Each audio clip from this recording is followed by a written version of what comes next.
Well, ladies and gentlemen, I've made it to the gamer's natural habitat, which is the basement. And in fact, the first video I really wanted to do here is something that I think is going to be useful for many people out there who have had their PlayStation 5 for any considerable amount of time and haven't really done much when it comes to maintenance for it, especially on the cleaning side of things. I put out a tweet the other day mentioning how PS5s are at least showing up in the news as overheating, and I've actually heard of this from different people, and in fact, they had to do a couple of simple things after being walked through, and it fixed it for them. And guess what? It actually had to do with cleaning. So after that tweet went out, people asked me if I could do a video, and I figured I would do one here today that would sort of break down the standard basic cleaning practice for the PlayStation 5. So if you guys enjoyed the video, make sure to hit the like button, subscribe if you're new, and we're gonna start with this video sponsor. Today's video is sponsored by Factor. Summer is here, which means more time outside and less time inside worrying about making dinner. Factor makes it easy to prepare fresh, never frozen meals in just a few minutes, giving you more time to enjoy your summer plans. Choose from over 34 chef-prepared, dietitian-approved weekly options featuring premium ingredients such as broccolini, leeks, truffle butter, and asparagus. There are also plenty of add-ons including breakfast items and shakes. Factor is cheaper than takeout, making budgeting easy. Meals are delivered straight to your door. Personally, my favorite part though is that cleanup is a breeze. Head to factor75.com or click the link below and use code SpawnWave50 to get 50% off your first Factor box. That's factor75.com or click the link below and use code SpawnWave50 to get 50% off your first Factor box. Thanks once again to Factor for sponsoring today's video. Now, I will acknowledge this may seem pretty standard or basic to some of you out there, but I just think it's a good idea to have a video like this for people to reference if they're not as familiar with cleaning out a PlayStation 5. So first, let's start with some of the tools that you're gonna need to do this. And I promise it's not gonna be a video where it's a full tear down, you're going down to the liquid metal or anything. I've done that. This is gonna be a video that's more in line with the everyday person who just wants to make sure that their PlayStation 5 is operating within a correct temperature. All right, so looking at the tools, obviously you will need some sort of cloth to clean off any dust. In this case, it's just the paper towels. And then you will need some sort of Torx driver. Torx T10, T8, those are generally used in these platforms. And I have a couple of different drivers here for it. Now, you will want to get different bits. The big thing here is I would recommend getting a bit set of some kind that just has Phillips head, flathead, star bits, Torx screws. Definitely worth the investment. However, one of the most important tools for cleaning a system like the PlayStation 5 is actually a toothbrush. And I recommend getting the cheapest one you can find. This came in a pack of 6 and was a total of $3. Just make sure you have one that's soft bristle. It's not too firm, because you don't want to damage anything if you do end up using this on a motherboard down the line. Just something basic they can use to scrub away any dust or dirt. And finally, I recommend some kind of compressed air. You can technically just blow into the PS5 with your mouth, I guess, but there is a good chance some dust will kick back to you and you'll inhale it. So I recommend just getting some compressed air for a couple of dollars. Also, the amount of force that this will push out is going to be better to knock any of that dust or anything loose. So the first thing you can do if you don't even want to take the side panels off of the PS5 is understand how it's pulling in air and dust. It actually comes in through the top right here and then expels through the PS5 to the back out the bottom.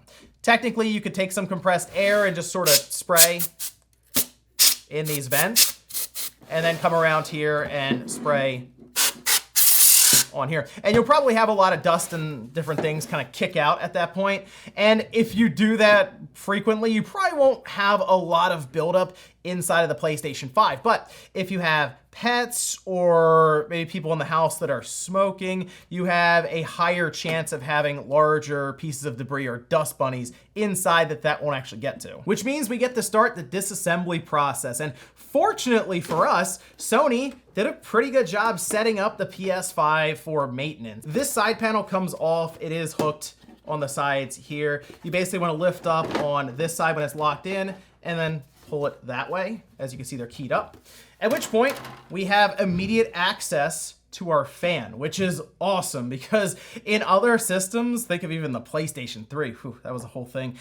A lot of the stuff would have to come out to get to it. So this kind of feels like Sony realizing that, all right, this needs to be something that's easily accessible. And to go a bit further on this side, Sony also left these spots here, and they specifically pointed them out during a disassembly ahead of launch that you can technically use a vacuum cleaner on these two spots and pull out any kind of larger debris that may be stuck in here, as this is kind of where the airflow path would be. And if you have a vacuum, you can just kind of drop it right on here, the hose or anything, and it should at least pull some stuff out of it. But to me, the biggest thing you can do to free up any issues when it comes to airflow is to take the fan out. And the good news is it's very easy to do so. First thing you want to do is remove this cover. It's just kind of a sticker that's just sitting on there, and it'll give us access to our fan plug right here. Now, you want to very carefully remove this. You don't want to rip at it too hard or these cables can actually pop out. You just want to sort of give it a nice little wiggle here, and it will come out pretty easily. It's not latched onto anything. You'll notice that these screws are sort of underneath of this large piece of plastic, but it's not a big deal as this is designed essentially to just unclip. Again, there are clips and it's kind of keyed up here to sit in. So when you do put it back, you'll notice this piece just has to slide under that ledge. You do the same thing down here, and then you'd be able to push it all back in, okay? So it's very easy. We haven't had to take any screws or anything yet. At this point, we will though, as we have some torque screws at these 4 different points for the fan. Now these screws in particular are security I have a T9 here that fits, but I think the T8 also fits.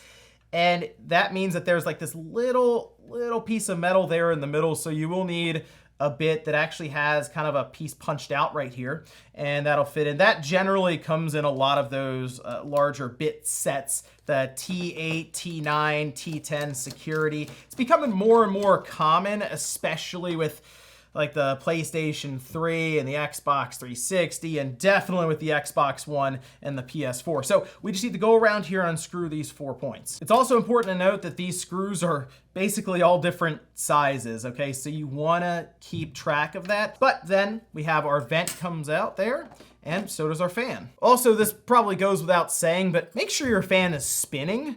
Like, just give it a nice spin there and make sure it's actually turning as it should and it's not completely stuck, because yeah, it'd probably be a reason for overheating. And this is the point where your toothbrush will come in handy. What you wanna do is look around all of these different fins and just start kind of brushing them really, really well, okay? So you're probably gonna have a lot more dust than I do, as this PlayStation 5 has come apart time and time again.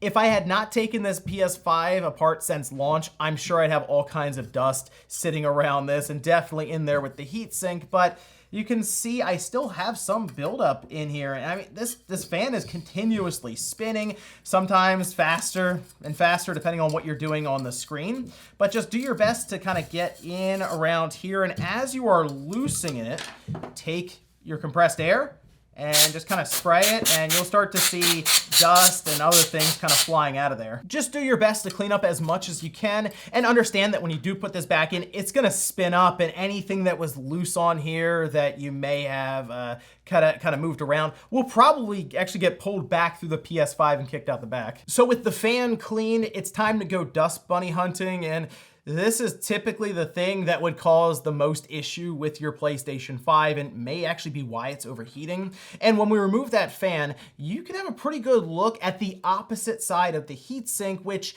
was always a really tough process with other systems, especially older ones, because you typically have to pull the entire heatsink out to take a look at it. But in this case now, Sony has left it to where we can look in here where our fan was, and you can see the opposite side of the heatsink. And in fact, I've noticed you can even reach your entire toothbrush in here.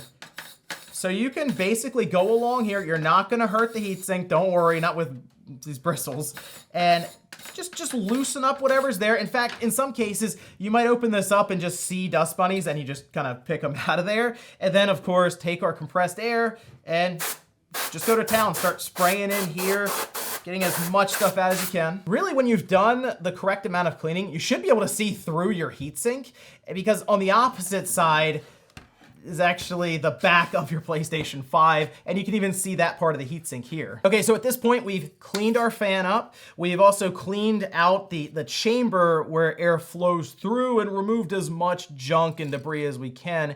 And now it's time to kind of look around your system and get a cloth, just clean up everything there, as dust will still kind of build up on all of the different plastics. And also take a look on the insides of your panel, as more and more debris and stuff will build up there, especially where the fan is. You might be a little surprised. There could even be kind of a circle shape of dust where the fan usually is. Anyway, with the system now wiped down, our fan nice and clean, any debris removed in here from the chamber, you can start closing it all up. And it is sort of keyed here so that you can only set it down really a couple of different ways.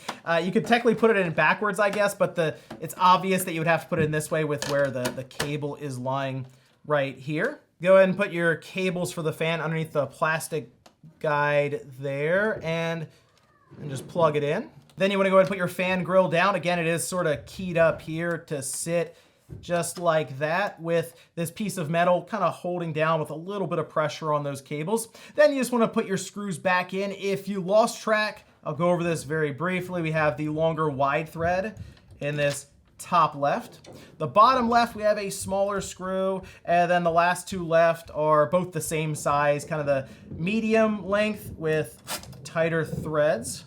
And then with the grill down, we just have to put our piece of plastic here back down. Remember, you do want to make sure that these plastic pieces here are sitting underneath of the ledge, and then it should just snap right into place. And then finally, we have our black cover here that's basically just a big sticker that just sits down like that. Then we put our side panels on,